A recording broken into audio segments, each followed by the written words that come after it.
Olá, amados e queridos do Pai, louvado seja Deus. Quero trazer aqui uma palavra. Quem aí sabe e conhece os propósitos divinais? Ninguém, né, queridos? Eu tô com a voz um pouquinho rouca, quero pedir perdão a todos, mas logo mais eu vou estar melhor. Louvado seja Deus. A gente entende que propósito não dói à toa, mas há um céu por trás de cada lágrima. Esse é o tema o qual nós vamos hoje estar ministrando com garra e força e coragem dentro do livro de Romanos, capítulo 8, versos 18, porque para mim tenho certo de que as aflições deste tempo presente não são para comparar com a glória que nos há de ser revelada. Você já percebeu que às vezes as pessoas que mais sofrem são exatamente aquelas que mais oram, que mais obedecem, que mais se entregam nas mãos de Deus? São as que mais passam lutas. E há quem olhe para a sua dor e pense que você está sendo castigada porque você está em pecado. Pois é, há dores que não têm explicação humana, porque tem propósito eterno. Há caminhos que machucam os pés, mas alinham o coração com o céu. O que eu quero trazer aqui para vocês hoje?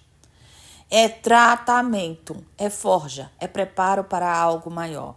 A gente entende o quê? Exemplos bíblicos que eu quero trazer aqui, que José foi um sonhador. Dentro do livro de Gênesis, capítulo 37 ao 45, José teve um sonho, mas ele seguiu ao sonho de não ser honrado dentro do mérito do início daquele sonho. Ele passou por rejeição, ele foi vendido pelos irmãos, ele foi caluniado pela mulher de Potifar, preso injustamente, esquecido na cadeia. Mas a gente entende que parte de um mapa traçado pelo céu, o propósito era muito maior do que a dor de José naquele momento. Por quê, pastora? Porque quando o propósito ele é divino, tem até cova, tem até função, tem até cárcere, tem direção, de raço, de cânter, de cai. Então, quando Deus ele resolveu revelar o plano de José, ele não estava mais no fundo do poço. Ele estava o quê? No palácio. O que eu quero trazer aqui para vocês? Você pode até estar sendo rejeitado, como José foi rejeitado. Você pode até estar sendo esquecido, como José também foi esquecido na prisão. Mas Deus ele está usando cada etapa para te posicionar. Tem gente que sofre por escolhas erradas, mas tem gente que sofre por estar exatamente onde Deus mandou estar. E outras pessoas sofrem por não entender os propósitos divinos e andam em ciclos. Como aqui foi dito, mas Deus, ele preparou esse momento aqui para estar aqui com vocês, para a gente entender, para a gente não confundir o processo com o fim. Por quê? Porque o propósito de Deus, ele pode nos levar por caminhos estreitos, mas a largueza da promessa ainda vai te alcançar. Deus, ele não desperdiça dor. Ele transforma lágrimas em testemunho, cicatrizes em mensagens, desertos em rotas de milagre. Você já parou para pensar que não é sofrendo só que você tem a sua bênção, mas é passando pelo processo, ser esmiuçado muitas vezes, que você começa, se você tiver alinhamento com a vontade divina, obviamente, você vai entender mais. Mas se você não tiver, você vai começar a não entender o poder de transformação dentro do propósito. E aí começa o quê? Você começa a se frustrar em meio às correntes desertinas. Eu falo desertinas, tá, queridos?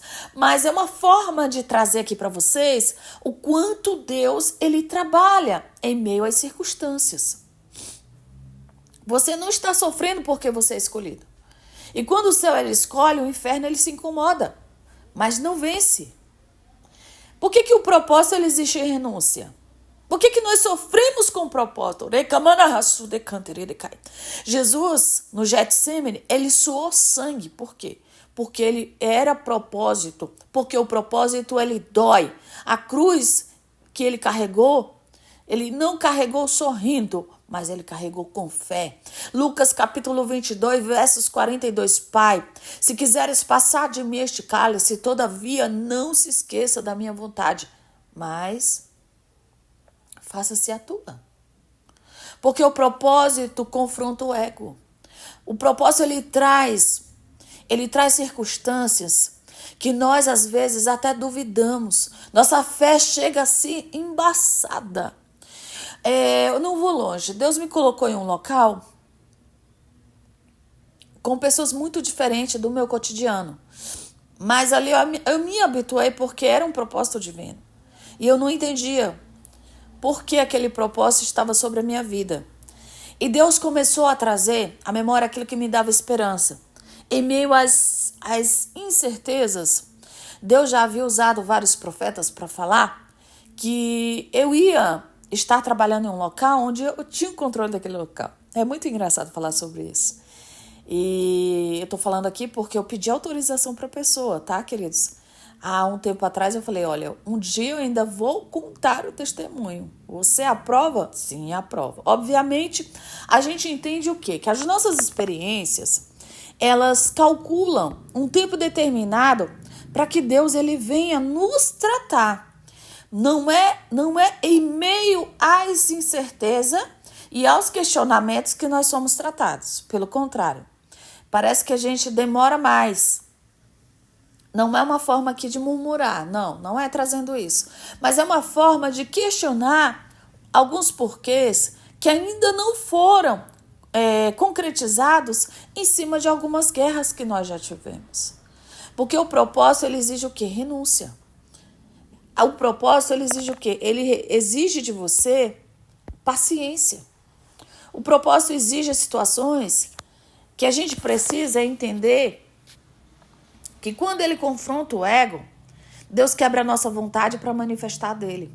Por isso, às vezes, ele tira o palco e nos coloca o quê? No bastidor. Pai, se queres passar de mim este cálice, todavia não se faça a minha vontade, mas a tua. Aqui corrigindo, tá, queridos? Lucas 22, 42. Então, por que o propósito ele nos prepara para lugares que nunca imaginamos? Deus, ele não vai colocar alguém despreparado no lugar de influência. Deus, ele vai colocar apenas você em local que você esteja preparado. O sofrimento molda caráter, como disse a C.S. Lewis, né? Então, assim, Deus, ele sussurra nos nossos prazeres, mas ele tenta nos conscientizar em meio à dor. Ele sussurra em meio aos prazeres, mas a nossa consciência grita a nossa dor. Então, queridos, o propósito traz maturidade. Não existe recompensa em meio ao propósito. Existe um trabalhar de Deus. Quando você olha para trás, você vê o que você fez. Aí você chora e às vezes até se envergonha. Porque o que muitas vezes não te fez crescer lá atrás, te fez perder tempo com coisas que você olha e você fala, meu Deus, quanto tempo eu perdi. Mas eu estava em um propósito. Há situações aqui, queridos, que são escolhas nossas. Então, o que eu quero trazer para vocês aqui, levanta a mão aí, glória a Deus. Que o propósito, ele te aproxima de Deus. É verdade? Glória a Deus. Então, por que quando você entende que há um céu governado e há uma jornada que você precisa caminhar mesmo sem ver? É interessante falar sobre isso, porque Deus, ele não está nos punindo. Ele está nos preparando. E tem propósito no meio da dor. Tem recompensa vindo ao seu encontro. Então, se você está no poço, entenda. Você ainda vai ser levado ao palácio. E é interessante porque, em meio às circunstâncias, quando Deus havia revelado ali naquele momento, o propósito que eu teria que passar durante o meu percurso, minha jornada, eu questionei a Deus. Eu falei, não, é impossível. Porque diante do que eu já fiz, chegar até aqui, não, é impossível. E eu questionei para Deus. E Deus falou assim, não, você não tem que questionar, você tem que fazer. É o meu propósito estar aí dentro por um tempo. Então, Deus, ele criou uma situação. Deus me fez estar no poço para que eu viesse a entender. Para que ele viesse a me levar ao palácio, eu teria que passar pelo poço. E quando isso acontece, nós entendemos que nenhuma lágrima foi desperdiçada, que nenhum tempo foi ali esvaído. Então, queridos, o que eu quero falar para você? Deus, ele cria propósitos.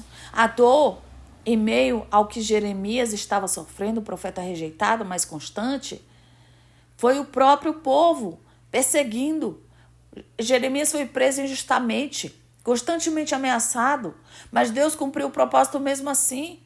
Jeremias permaneceu fiel à sua missão de anunciar a verdade de Deus. Em Jeremias 1:5 fala sobre isso, tá, queridos? Antes te formasse do ventre, eu já te conhecia. Quer dizer que Deus já conhecia ele antes dele ser formado do ventre. Então não importa quem te rejeita. Se foi Deus quem te escolheu, Jeremias foi chamado desde o ventre. Mas a dor dele não paralisou, fez ele ficar mais forte. O tão famoso Ezequiel, o profeta que pregou entre os cativos, a dor fez Ezequias entender que ele pregou para um povo exilado, teimoso, que não queria ouvir, que perdeu a resposta e foi proibido até de chorar. Então Deus cumpriu o propósito, porque Ezequiel obedeceu à voz de Deus, mesmo quando isso faria dele. Pessoalmente, ele foi usado para revelar, ele foi usado para ter visões poderosas. O filho do homem come este rolo, Ezequiel 3:1. Então, às vezes, o propósito ele exige o quê? Silêncio. Ele exige apenas disciplina. Mas quem é fiel na dor, entende, recebe a revelação profunda. Daniel, o profeta que revelou, sem se corromper. A dor foi levado ao cativo, para uma terra estranha, forçado a viver em um meio de idolatria e ameaçado de morte por sua fé. Então cumpriu o propósito. Ele se manteve íntegro, mesmo em ambientes hostis, e foi usado por Deus para interpretar sonhos e governar com sabedoria.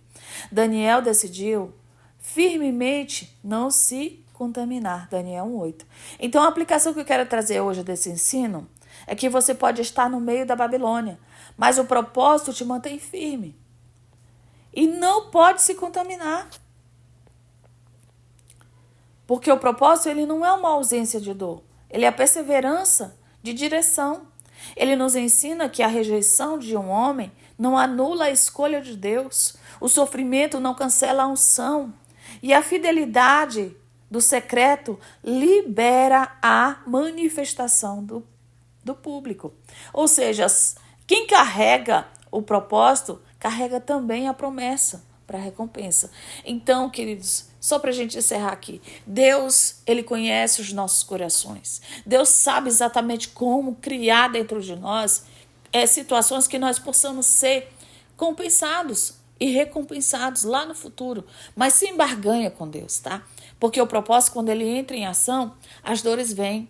E nos sobrevêm também situações que a gente nem imagina. Mas Deus, constantemente, ele nos ensina a não nos desviarmos dos propósitos divinais. Amém? Que essa ministração possa falar ao seu coração, mesmo com a voz aqui um pouco cansada, mas eu acredito. Alguns convites eu tenho que cancelar, mas eu acredito que Deus, ele vai estar nos alinhando. Eu acredito, não, eu tenho certeza. Dentro dos propósitos divinais, porque estamos no tempo da graça, ele também nos ensina e nos avisa. Ele nos avisa. O tempo, queridos, é a melhor resposta para muitas coisas. inclusive para aquelas que você pensa que já se foram. E Deus vai lá e traz a existência, amém? Que o Espírito Santo de Deus possa abençoar cada um de vocês. Louvado seja Deus.